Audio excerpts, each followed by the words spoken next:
Ever wondered what actually happens when you tap an Android app? Boom. You're not opening an app, you're entering a mini city. As developers, we build apps every day, but sometimes the internal flow feels messy. Activities, intents, manifest, APK. What connects all of this? Let's simplify everything using one idea. Your Android app is a city. Here's how it maps. Your app is a city. An activity is a building. An intent is a taxi. The manifest is the city map. The APK is a delivery truck. The Play Store is the central shop.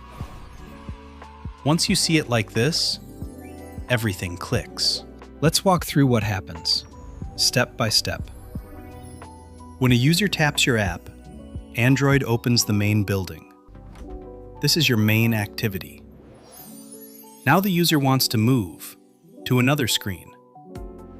How do they get there? Using an intent. An intent is like a taxi. It carries a request. Take me to that building. Activities communicate using intents. Open a screen. Share data. Trigger actions. All done through these taxis. But how does Android know what buildings exist? That's the Android manifest. It's like a city map that tells Android what buildings exist, which one is the entry point, and what permissions the app needs. Without this map, Android would be lost. Before the city exists on your phone, it arrives as a package. That package is the APK, a delivery truck carrying your code, your screens, your resources. When installed, Android builds your city. And where do users get the app? The Play Store, a central shop, where users download cities and install them instantly. Activity, main building, intent, taxi, manifest, city map, a PK, delivery truck, Play Store, central shop. Together, they make your app alive.